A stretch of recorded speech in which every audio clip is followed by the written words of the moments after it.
আসসালামু আলাইকুম। শিক্ষী একাডেমিতে তোমাদের সবাইকে স্বাগতম। ষষ্ঠ শ্রেণীর প্রিয় শিক্ষার্থীরা, আশা করি তোমরা সকলেই ভালো আছো। শিক্ষার্থীরা ইতোমধ্যে নিশ্চয়ই তোমাদের অর্ধবার্ষিক পরীক্ষা শুরু হয়ে গিয়েছে।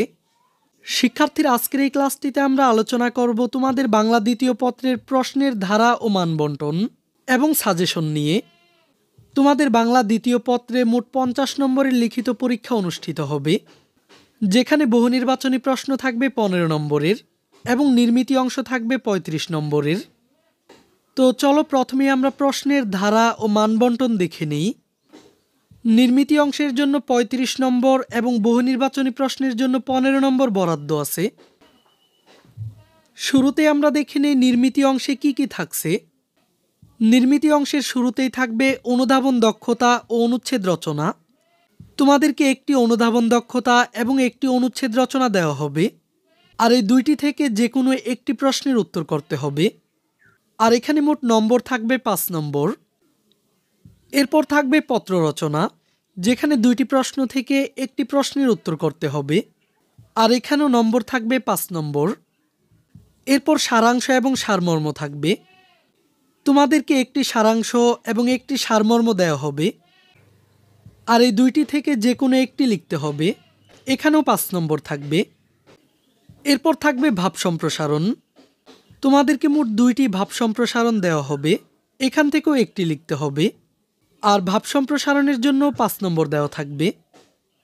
আর নির্মিতি অংশের সবশেষে থাকবে প্রবন্ধ রচনা।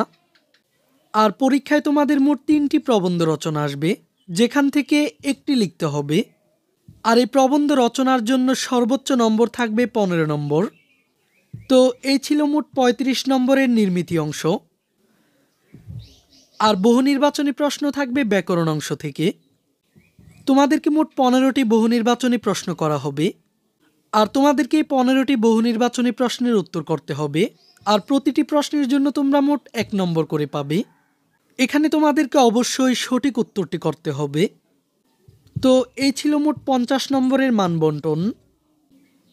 এখন চলো আমরা সাজেশন পর্বে চলে যাই।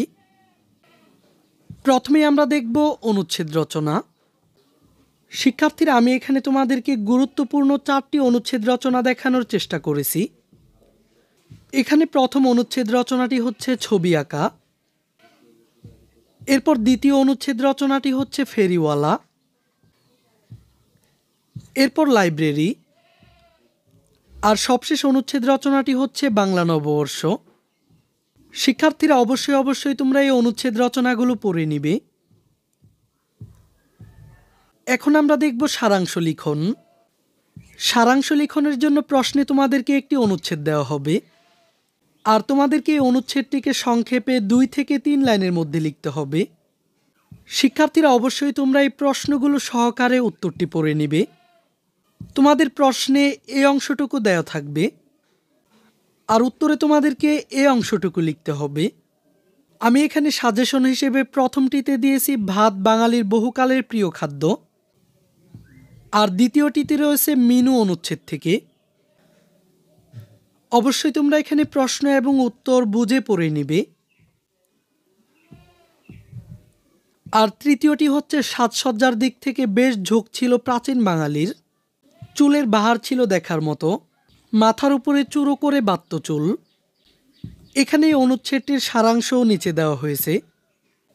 প্রথমেই তোমরা প্রশ্নটি পড়ে সারাংশটি পড়ার চেষ্টা করবে।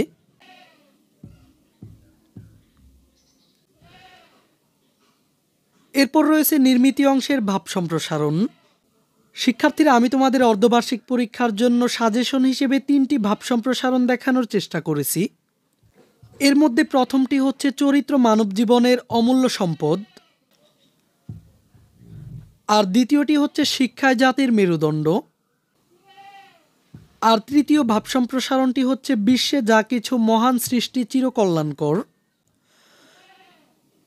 অর্ধেক তার করিয়াছে নারী, অর্ধেক তার নর।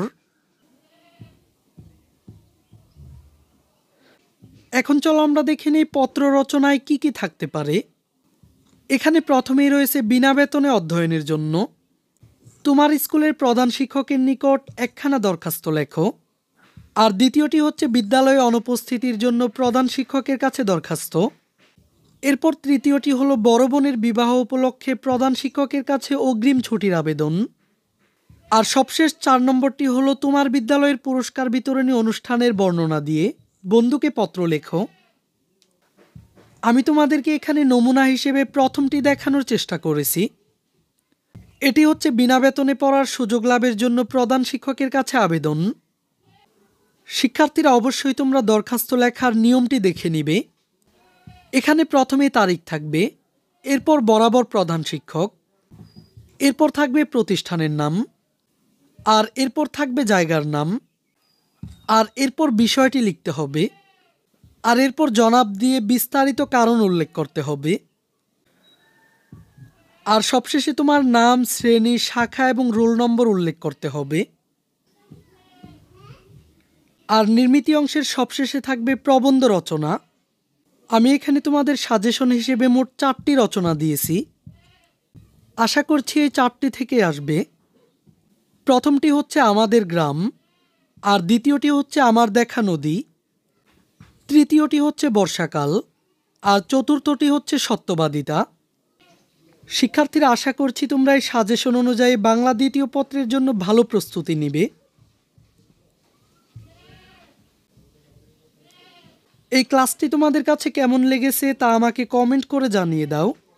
আর পরবর্তী বিষয়গুলোর সাজেশন পেতে এই চ্যানেলটিকে এখনই সাবস্ক্রাইব করে রাখো।